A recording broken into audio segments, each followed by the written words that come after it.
Sherin's is the ബെസ്റ്റിൻ്റെ പുതിയ എപ്പിസോഡിലേക്ക് എല്ലാവർക്കും സ്വാഗതം. ഇന്ന് ഞാൻ ഉണ്ടാക്കാൻ പോകുന്നത് ബക്കറ്റ് ചിക്കനാണ്.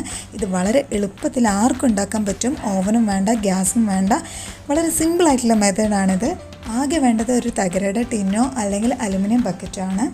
ആദ്യം ചിക്കൻ നന്നായിട്ട് മാരിനേറ്റ് ചെയ്യുക.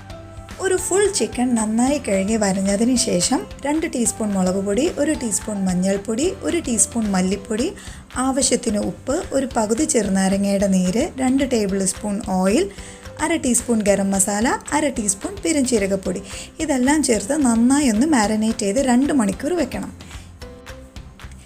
എന്നിട്ടൊരു പച്ച കമ്പ് മണ്ണിൽ താഴ്ത്തിയിട്ട് ചിക്കൻ അതിൻ്റെ മേലെ ഇതുപോലെ വെക്കണം. താഴെ വാഴയില കട്ട് ചെയ്തിട്ട് ഇതുപോലെ വെക്കണം. അഥവാ ചിക്കൻ താഴെ വീണാലും മണ്ണ് പറ്റാതിരിക്കാനാണിത്.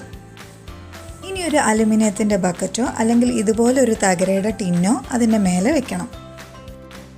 പക്ഷേ ഇങ്ങനെ ചെയ്യുമ്പോൾ താഴെ ഗ്യാപ്പൊന്നും വരാൻ പാടില്ല. ഗ്യാപ്പൊക്കെ ഫില്ല് ചെയ്യണം. അതിന് മേലെ വെയിറ്റ് എന്തെങ്കിലും വെച്ചാൽ മതി.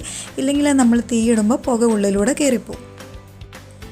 തീയിടുമ്പോൾ ശ്രദ്ധിക്കേണ്ട ഒരു കാര്യം എന്താ വെച്ചാൽ, ഇതുപോലെ ഓല വെച്ചിട്ടോ അല്ലെങ്കിൽ ലൈറ്റായിട്ടുള്ള വിറക് വെച്ചിട്ടോ വേണം നമ്മൾ കത്തിക്കാനായിട്ട്.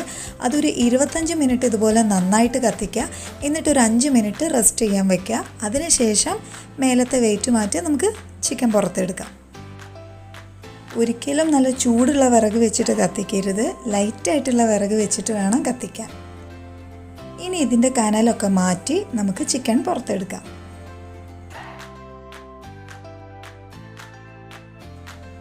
ഇപ്പോൾ നമ്മുടെ അടിപൊളി ഗ്രിൽഡ് ചിക്കൻ റെഡി ആയിട്ടുണ്ട്. ഇത് ശരിക്കും വളരെ നാച്ചുറലായിട്ട് തന്നെയാണ് നമ്മൾ ഉണ്ടാക്കിയിട്ടുള്ളത്.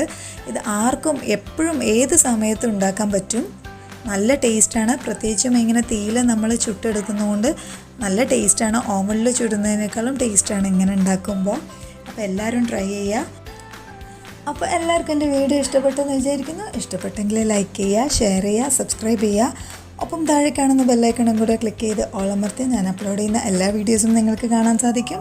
വീണ്ടും ഒരു ടേസ്റ്റി ആൻഡ് ഹെൽത്തി റെസിപ്പിയുമായി ഞാൻ വരാം. അതുവരെയും thanks for watching and bye from Sherin's.